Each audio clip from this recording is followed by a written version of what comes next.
नमस्कार मित्रों, मैं हूं मनोज यादव और आप सबका माई मूवमेंट SWN पर स्वागत है। Yoga practices for the cervical spondylosis part 2। इसके पहले मैंने आपको 2 वीडियो दिए हुए दोस्तों सर्वाइकल स्पॉन्डिलोसिस को क्योर करने के लिए। पहले वीडियो मैंने आपको सूक्ष्म व्यायाम का एक सीक्वेंस प्रोवाइड करवाया था जो कि आपको सर्वाइकल रीजन को और पूरे स्पाइन को अच्छी तरीके से अलाइनमेंट करता है और उनको क्योर करता है दोस्तों।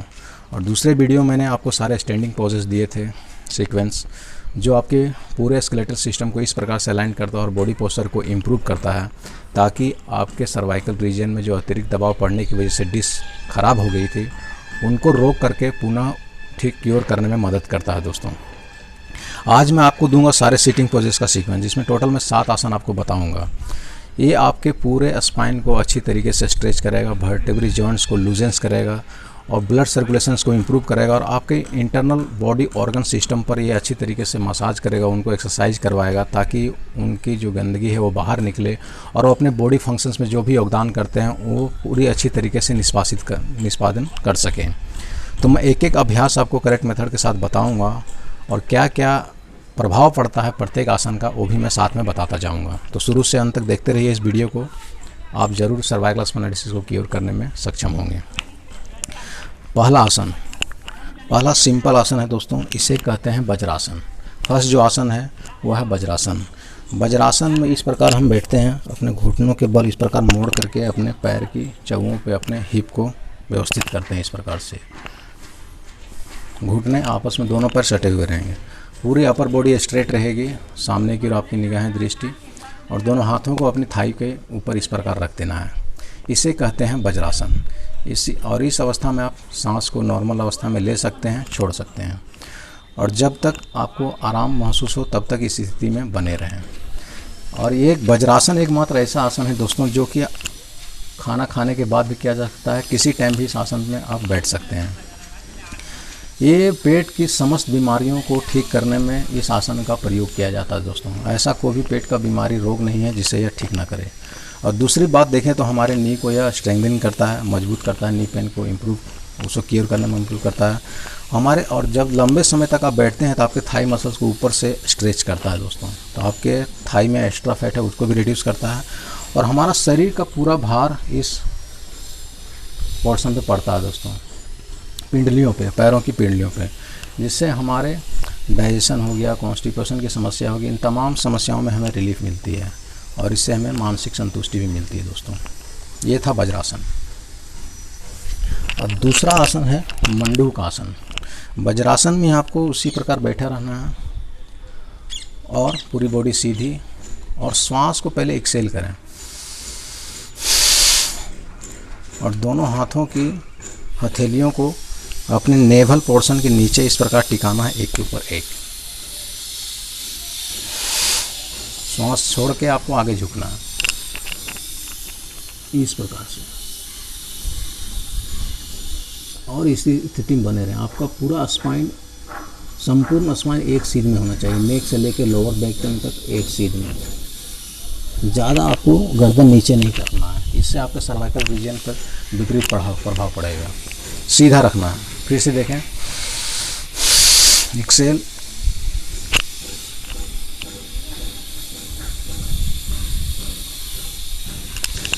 श्वास छोड़ के आपको इस स्थिति में बने रखना है, बाह्य कुंभक लगाकर श्वास छोड़कर ही आपको उस स्थिति में बने रखना है। फिर वापस आपको श्वास भरते हुए इसी अवस्था में आ जाना है।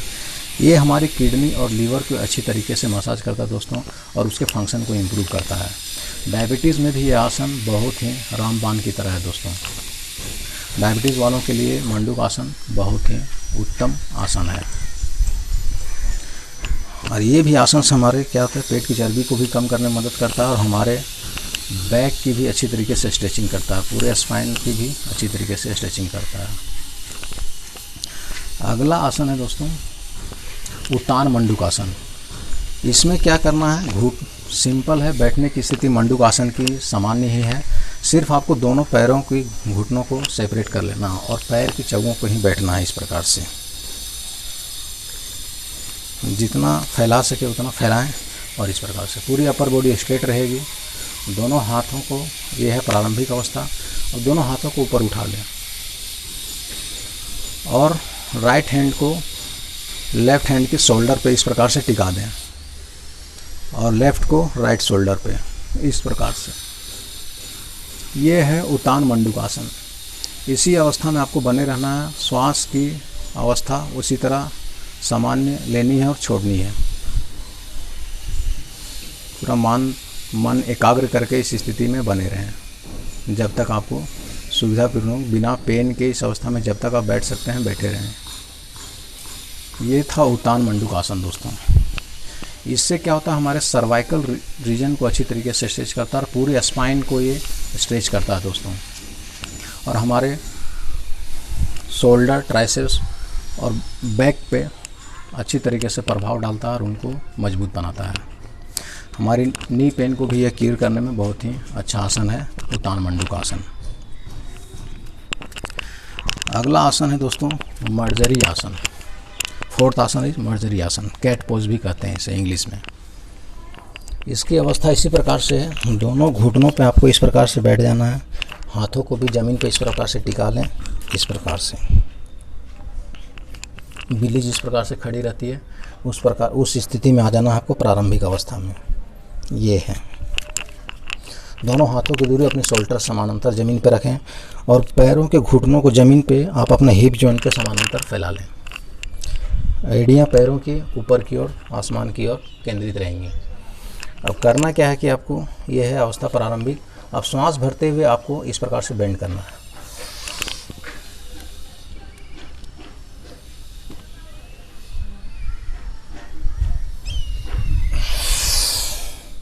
श्वास छोड़ते हुए फिर इस प्रकार से।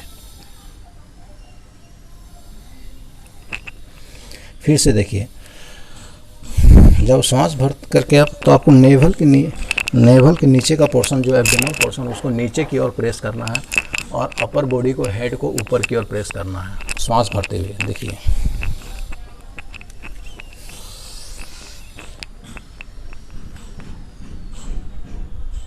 फिर श्वास छोड़ते हुए आपको पूरे पेट पोर्शन को ऊपर की ओर धक्का देना, पीठ को ऊपर उठाना है, गर्दन को नीचे की ओर।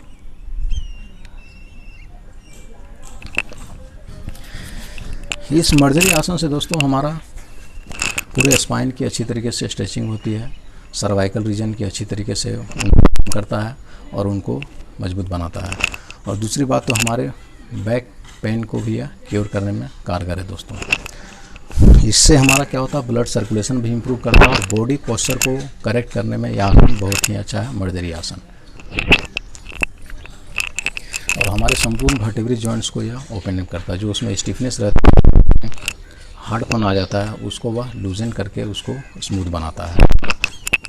ये था मर्जरी आसन। अगला आसन है उष्ट्रासन। उष्ट्रासन में भी आपको इसी प्रकार घुटने के पर बैठना है, लेकिन घुटने के पर इस प्रकार से खड़ा हो जाना है। पैरों की जो एड़ियाँ हैं वो आसमान की ओर इस प्रकार से केंद्रित रहेंगी, चौवे। अपने घुटनों को इस प्रकार हिप जॉइंट के समानांतर ही खोलें पूरी स्ट्रेट, और अपने हाथों को अपने पैरों की चौवों पे ले जाएं इस प्रकार से। ये, और श्वास भरते हुए पीछे बेंड करें।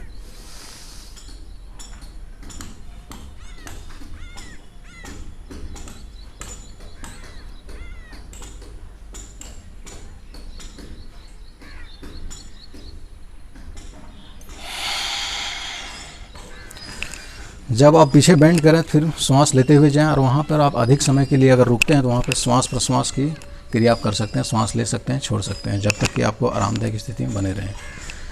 इस आसन से हमारा दोस्तों क्या होता है, पूरे स्पाइन को फ्लेक्सिबल बनाता है। और दूसरी बात है, हमारी चेस्ट पोर्शन को अच्छी तरीके से यह स्ट्रेच करता है दोस्तों। इससे हमारी क्या होती है, हार्ट्स को अच्छी तरीके से मजबूती मिलती है, और परिणाम स्वरूप क्या होता है, हमारा ब्लड सर्कुलेशन बहुत ही अच्छा इंप्रूव हो जाता है इस आसन से। और हमारे पेट की चर्बी को यह कम करने में भी बहुत ही कारगर है, और लोअर बैक पेन की समस्या में भी यह आसन बहुत ही उत्तम है दोस्तों। आपके पूरे स्पाइन की अच्छी तरीके से ख्याल रखता है और आपके ब्लड सर्कुलेशन को इम्प्रूव करता है उष्ट्रासन। अब अगला दो आसन है दोस्तों, आपको अगला आसन है वक्रासन। वक्रासन करने की विधि है, इस प्रकार से आपको बैठ जाना है, पूरी बॉडी सीधी, और फिर आपको बाएं पैर को घुटने से मोड़ते हुए आपके इस प्रकार से थाई के, दाहिने पैर के थाई के ऊपरी हिस्से में इस प्रकार से टिका देना है। अब दाहिना जो पैर मोड़ा हुआ है दोस्तों, उसका अपोजिट विपरीत, मतलब दाहिना, अगर बायां पैर आपका मुड़ा हुआ है तो दाहिना हाथ को इस प्रकार से क्रॉसिंग करते हुए घुटनों के आगे से इस प्रकार से ले जाना है और दाहिने पैर की एंकल को इस प्रकार से पकड़ लेना और बायां हाथ रहेगा इस प्रकार, बायां हाथ की हथेली को इस पर ज़मीन पर टिका दें और श्वास को एक्सेल करते हुए आपको पीछे ट्विस्ट करना है, पीछे इस प्रकार से देखें।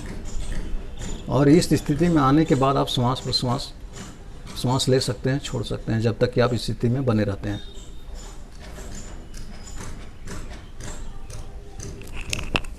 इसे कहते हैं वक्रासन दोस्तों।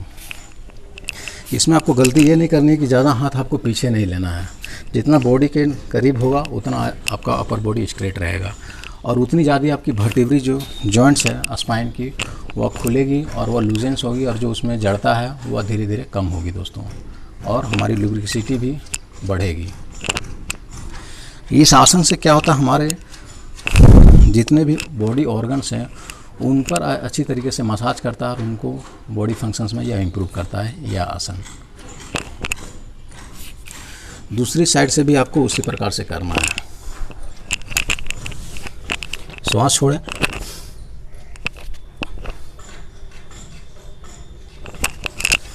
इस प्रकार से। ये था वक्रासन। अब जो लास्ट आसन 7th आसन है दोस्तों, इसे कहते हैं गोमुखासन। गोमुखासन भी करने का तरीका इसी प्रकार से है। एक पैर को आपको घुटने से मोड़ लेना है और इस प्रकार से अपने अपोजिट हिप के पास इस प्रकार से सटा देना है। देखिए, घुटने को मोड़ें इस प्रकार से और दूसरा पैर है जो मुड़े हुए पैर की थाई के ऊपर इस प्रकार से क्रॉसिंग करके इस प्रकार से रख देना है ये। और जो पैर आपका ऊपर रहेगा उसका हाथ आप ऊपर रखें और निचले पैर मतलब लेफ्ट और दूसरे हैंड को इस प्रकार पीछे ले जाएं अपने बैक के पास और इस प्रकार से दोनों हाथों को इंटरलॉक कर लें। ये है गोमुखासन। पूरी बॉडी स्ट्रेट रहेगी और दोनों हाथों को इतना खींचें कि आपके हाथों में थोड़ा तनाव महसूस हो। और यहाँ इस स्थिति में आने के बाद आप सांस ले सकते हैं, छोड़ सकते हैं सामान्य अवस्था में, और जब तक आपको आरामदेह हो तब तक इस स्थिति में बने रहें। ये आपके घुटने, थाई, ये घुटने के दर्द के लिए बहुत ही अच्छा आसन है दोस्तों गोमुखासन। जिनको भी नी पेन है की समस्या है वो इस आसन को अभ्यास कर सकते हैं। वो पूरी तरीके से उसको क्रोनिकल नी पेन को या ख़त्म करने में पूरी तरीके से सक्षम है। और इससे हमारे ट्राइसेप्स मसल्स और हमारे सर्वाइकल रीजन को अच्छी तरीके से अलाइन करता है हमारी पूरे लोअर बॉडी स्पाइन के साथ। हमारी जो स्पाइन है, सर्वाइकल, थोरैसिक और लंबर पोर्शन, ये तीनों पोर्शन को अच्छी तरीके से अलाइन करता है और उनको स्ट्रेच करता है दोस्तों। जब हम खींचते हैं हाथों को तो हमारा स्ट्रेचिंग होता है अपर स्पाइन और लोअर स्पाइन का। नीचे हमारा जो बॉडी का भार है वो गुरुत्वाकर्षण की बल की वजह से नीचे की ओर खींचता है और जो हम ऊपर की ओर स्ट्रेचिंग करते हैं हाथों की वजह से तो हमारा स्पाइन ऊपर की ओर खींचता है। तो रबड़ की भांति इस प्रकार हमारा स्पाइन स्ट्रेच होता है। तो ये था 7वां आसन दोस्तों। इस आसन का अभ्यास कीजिए आप, क्योंकि ये आसन जैसा मैंने आपको सीक्वेंस बताया है, सूक्ष्म व्यायाम, फिर स्टैंडिंग पोजेस, फिर सीटिंग पोजेस और फिर जो लास्ट में जो आसन का सीक्वेंस में बताऊंगा पार्ट 3 में, उसमें सारे जो पीठ के बल और पेट के बल लेट के किया जाने वाला आसन है जो कि आपके संपूर्ण सर्वाइकल स्पॉन्डिलोसिस के क्योर करने में बहुत ही मदद होंगे। जब चारों वीडियो को आप एक साथ फॉलो करेंगे सीक्वेंस वाइज तो सर्वाइकल स्पॉन्डिलोसिस कितना भी पुराना आपके साथ जुड़ा हुआ है वो दूर भागने में समय नहीं लगाएगा। और ये जो सीटिंग पोजीशन है दोस्तों, क्योंकि हमारे बॉडी ऑर्गन्स का फंक्शन करना बहुत ज़रूरी है, क्योंकि जो भी हम खाना खाते हैं उसका न्यूट्रिशंस ऑब्जर्व कर रहा है बॉडी की नहीं कर रहा वो हमारे ऑर्गन सिस्टम पर डिपेंड करता है। तो जितने भी आज सीटिंग पोजीशन दी है वो आपके स्पाइन और आपके बॉडी ऑर्गन्स पर पूरी अच्छी तरीके से काम करेगा और उनको मजबूत कराएगा और सर्वाइकल स्पॉन्डिलोसिस को क्योर करने में बहुत ही मदद करेगा। तो कैसा लगा हमारा वीडियो ज़रूर बताइएगा कमेंट्स बॉक्स में, और अधिक से अधिक लोगों को ज़रूर शेयर करिए ताकि उन लोगों के पास भी ये जानकारी पहुंच सके और वो भी सर्वाइकल स्पॉन्डिलोसिस या बैक पेन या नेक पेन की समस्या को क्योर कर सके दोस्तों। और जिन लोग भाई लोगों ने हमारा सब्सक्राइब नहीं किया चैनल को सब्सक्राइब करें ताकि हमारे वीडियोस के लेटेस्ट आपको मैसेज मिल जाएं, आपको अपडेट मिल जाए दोस्तों। बहुत बहुत धन्यवाद। इसी तरह हंसते रहिए, मुस्कुराते रहिए और स्वस्थ रहिए। जय हिंद।